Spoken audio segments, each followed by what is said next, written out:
about, man, which is good. Can we talk about there's two things that I really want to get into though. It's the goalkeeper, because while he had an excellent game, do you bring him back in because of how good he was? No, he can't kick the football, bro. He cannot kick the ball. No. Onana's still the number one, man. Onana's still the number one. Did you guys? I don't know if it was just me. Minna, did you see it? Well, obviously you watched the game. I've never seen anything like those kicks before. Yeah, I haven't. No, I'm not even doing the banter thing. Yeah, the right foot coming across your whole body to keep curling it in the instep like a free kick. Like I've never seen a keeper who can't. And Fraser Forster kicks really weird as well. Matt Turner's rubbish as well. I used to cuss him all the time. But he can't kick. Like he can't kick. I think. Listen, Onana, we said, can easily make some mistakes as well. And Bayindir saved us in it big time. So if he plays, he plays. But he literally can't kick the ball. I have never seen it before. When he's kicking, it's not kicking where we're getting moved to like straight away. He kicks because he's kicking it for a throw. Yeah. So this is a positive in a sense that it's a throw-in, brother. I know. But you know what, though? Listen, David De Gea. Listen, I love David De Gea, but there'll be certain times where he'd kick it out and then we'd be on the defense, ever rushing back. You know what I mean? And Onana as well sometimes would do the same as well, where he'd kick it. And next thing you know, we've got the whole attack going to, and we've got 3 man there. So I know it's crazy. He kicks it too, because basically he headed it and it comes straight back. I think everyone said no so quickly, but I think there's a light conversation to be had, because even when we saw the goalkeeper go in, people were like, "Hey, let's not act like Onana's clear of this man." Like we had to do that one. We know Onana can put in a howler of a he's performance. Better than Bayindir, man. He's better than Bayindir, man. He's better than Bayindir. I hope so. No, I'm saying I hope so. But then, will he? Let's. Minna, is he better than Bayindir? Yeah. It's recency bias, isn't it? It's just because we've seen Bayindir 60 minutes redemption arc.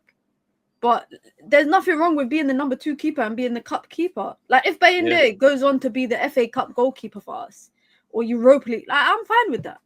Yeah, I'm okay with that. Yeah, Keeper. Alice, how you seeing it? Is Onana's better than Bayindir or not? Yeah, I think as touched upon, a bit of recency bias, because this time before that game, I'd have been like, yeah, look, Onana's had a few stinkers lately, but Bayindir was shocking in the Tottenham game. I thought he didn't have a good game. I've never been really impressed with Bayindir in the few cameos he's had for United. Obviously limited. It's difficult for goalkeepers being chucked in here and there. And I said, while Onana's had a couple of stinkers lately, Onana started the season really, really well. And then the Forest game, he had like 3 stinkers in a row. So for me, Onana's the better keeper. And I was getting frustrated with Bayindir in the first half, just the kicking and all of that. But he made up for it with the penalty save and the saves in the second half. And hopefully that does him stuff for confidence. And we'll see how he does in the Cups. But for me, it's not even a debate. It's not Sergio Romero. We might be here again though after Onana howler. We can't act. It's gonna happen though. You can't discount that because Onana's got it in. We come here and we're gonna say Bayindir should be in there.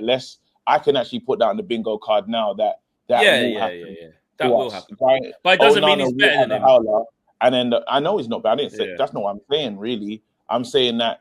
Like, it's an interesting one. It's just an interesting one. But hopefully I do hear you on that. We will be back here. Hopefully it works out. But we know it. Can everyone say from right now to the end of the season, Onana stopped his clangers and his silly mistakes?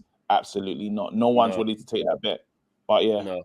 And the same with Bayindir that we bet he won't, because remember he punched that led to the shitness of the goal that we actually conceded as well. He punched it into the danger area. Then Kobe does a rubbish header. It's basically pick your poison, isn't it? JP's acting as if I'm not doing on a standard one. JP's saying what keeper doesn't have a howler? How many howlers does our keeper have? Is the thing that I'm talking about.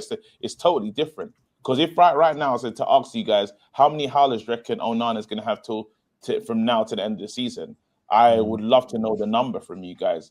I'd probably say there's 5 more coming pending. Yeah, before the season's out. At least. Yeah, at least. That's me being kind, isn't it? Yeah, you're right.